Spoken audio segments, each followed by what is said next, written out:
So they are driving us. They are driving our nation to a drain purposefully.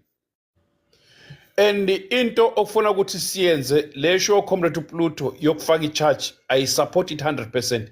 We need to charge department, higher education department. We need to charge NSFAS itself ukuthi immediately I'll release ama-funds abafundi. We need to put that pressure to them. And nina Nhlekza lapha phansi ku-institution, go back ni recruit ni mobilize ama-student ukuthi wonke lama-student awajoyine u-MK, awafole under u-MK, awamele u-MK wonke ama-institutions njengamanje. Alikho ipart ezosiza abantu bakule country except u-MK. We need to mobilize strongly. Later ubaba uKhomo uzoba no-life ma-comrade. U-life wakhe normal ujwayele ukuqala ngabo-7. I'm not sure kade sinaye la. Bengangcono abantu bekhona azokhuluma. Uzo-inviter more student and more student command the MK zibe khona. We'll discuss the issue le ka le satanist le eunzimande le ebulala ingane zethu ngendlala evala nama institutions ebulala future yengane zethu la South Africa. We're going to discuss it. And the other thing engifuna ukugcizelela nje, don't ever Nhlekza lapho ni promote violence. Don't ever use violence. Violence is not a solution. I-violence ingcolisa wena, ikwenza ufile guilty wena, uzizwe ungekho clean, uzizwe ungcolile, uba ne-weight embi uma uke wenza into enodlame empilweni yakho. That is why mina in this life ngithi umuntu onodlame nje, nomuntu oyisiqhwanqhwangu, nomuntu ogcwele ulaka, I'm not scared of that person. Because that person don't have a soul and that person don't have a heart. How can I be scared of a heartless and a soulless thing? Because if you don't have a soul, you don't have a heart, then you do not exist. I'm not scared of a ghost. Ingafuteka, inikanda, yenze everything, igqome, memeze, scream. I know what this is just a ghost, and the ghost is just acting. This thing is brainless, it's heartless, it's soulless. I'm not scared of that things. I don't believe in violence. Violence is an enemy of humanity. It's an enemy to yourself. When oyenza violence, it's an enemy to yourself. Abokhokho bethu, mina abokhokho bami balwile ezimpini practically.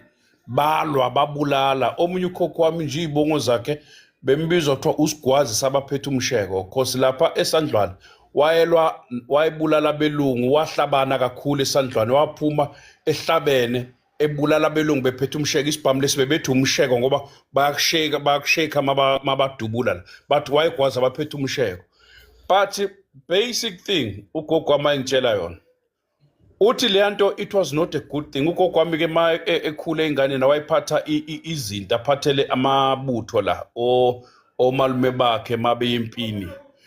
Ugogo wami beumzukulu wenkosi yasemdletsheni umsushwana. Mabaphatha izinto labaphathela amabutho mabe yempini, babaphathela impahla labakuthiwa UDP. Uthi first thing first, mangabe impi siphelile sebegarantile ukuthi they defeated impi,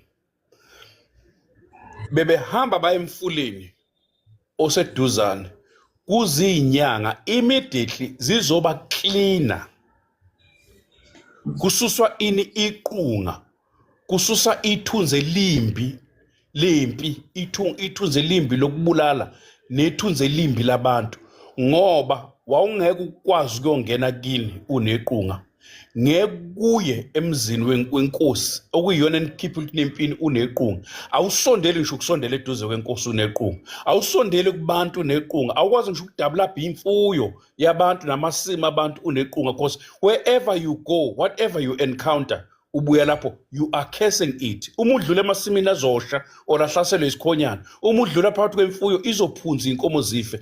Impi ngesizulu impi, leli gama elithi impi lisho ukuthi impi. So don't ever promote violence. Unfortunately, abanye bangele kwipolitiki ngokulandela izinto abebengazi understand ukuthi zifike kanjani.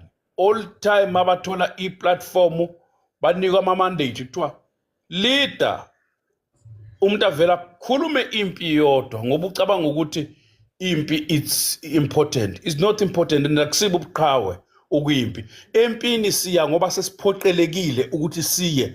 Nakhona masizaya empini we do pray. Sibiza abapriest bethu okuzinyanga nezangoma abaprofeti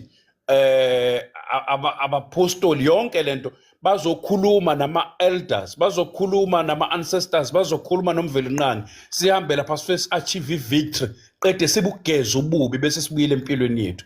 That is the solution, guys. We fight, we mobilize, but we don't use violence. Umkhonto umi lapho, not ukuthi masikasenze violence we are coward. We are not cowards, but we know ukuthi when to fight and how to do it. Ngizocela ukudedela ucomrade, let me see ofike kuqala obani la. Ngizocela ukudedela ubani Rudulu or Hudulu. Over to you, comrade. Mike is yours. Babusokhulu. Yebo cha.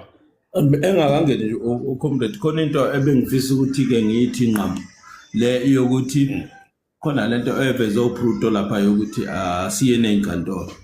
Bengithi That's true. Iqinisele imthulo. Bengithi ngoba kubukeka ngathi kunesimo esiphuthumayo la. Leso oqeda kusichaza manje esibukeka sisensitive kakhulu ukuthi asivimba abantwana bengayi odlameni. Bengithi le yokuyenkantolo izoba neprocess izokwenzeka nje ngokusheshsha. Ake sibheke le yokuthi siye kubantwana isaqhubeka le yokuya enkantolo. Yebo. Ake sibheke ukuthi siphuthuma kanjani ukukhuluma nabantwana ukuthi no abangayifikisi odlameni lento. Abayithathe nje njengento efanele ukwenzeka njengoba phela silwa noNgqibankulu. Abayimukele bamukele isimo yabona leli qiniso belisho khoma ukuthi asilise kubantwana. Asiphuthume ngalo bekuhleleka lento. Nale yana ke okwayithinta baba yokuthi kubukakala la obaba Julius bengangeneleli kule ndaba yabantwana. No phela uzokhumbula wesokhulu ukuthi sehlale kakhulu ko life. Khona lento esake sayikhuluma eqaleni yokuthi abantu base South Africa bebonke bakhathele ipolitiki. But into babuyisile kuyipolitiki lento yokuthi umsholo uzoqhamuke nalento yokuthi no sizoshintsha umthetho sisekelo. So okusho ukuthi ke base bebona abantu ukuthi no asibuyele kuyipolitiki. Ingakho bebangaka nako life because babuyiswe lento ukuthi no sekuza okuhlukile manje hayi lento. So uJulius ke ungene ngalesi sikhathi sepolitiki vele ebroke system. So akazi kusho lutho ke phela because system imbrokile namanye amaqembu uMK kuphela ongablockiwe isystem kula ngoba vele uzolwa nesystem. Uma le makazilwe uzolwa nesystem. Onke namanye amaqembu awezili kuzolwa nesystem. But fanele sazi ukuthi mase kuvela inkinga enjengalezi ngeke vele enze lutho. Ngeke vele aphakame because uwona azoqhubeka lapha khona. Abantu vele eSouth Africa babethi ipolitiki iyonke ukuthi kabani ayibasizi ngalutho. Ngiyabonga lapho ngifuna ukwenza leyo nto nje baba ngiyabonga. Siyabonga kakhulu Gcabe. Iyazwakala Gcabe. I-court it's very important this time, but we sizoyidiscuss ama-comrade ku-live kaKhomo. Ake ngisheshise Hudulu please. Uthi 1 2 3 comrade. Ama-comrade asefikile la.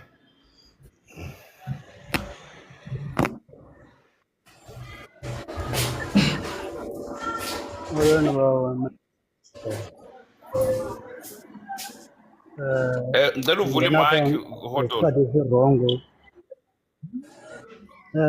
Yeah, yebo network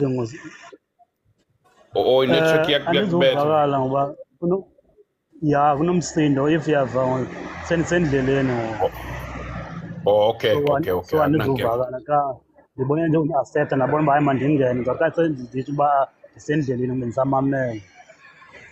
Okay comrade, okay akunanke comrade. Ake sifaka abanye ke kulesi space lesakho comrade. Okay. Okay, akunanke ngizokhipha ngifaka umunye la. Okay, ake sinikeze uArchie bese sonikeza uSijekula bese siza kuMalvin. Archie. Baba Sikhangana. Yebo ba. Ngibonga kakhulu ukunginika ithuba. Ngiyabingelela kuwona wonke ama-MK amahle.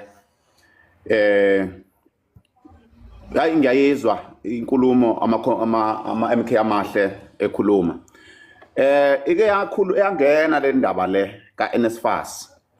Ngeke ngangena ku-live kaMkhonto kaShaka ekuseni efisa nje sifisele ubaba uNcamalala usuku lakhe lokuzalwa oluhle. Yangena le ndaba nje ngewindi yokuthi indaba ka-NSFAS ibhlungu kakhulu. Baba usokhulu kukhulu okuningi okushilo okubaluleke kakhulu futhi okubuyisa ithemba masilalele ama-MK ekhuluma kanje kezwakala ukuthi ama-MK aclear ngama current issues. Mina kunginikeza ithemba na bonke nje abaningi ama-MK mangiwalalele la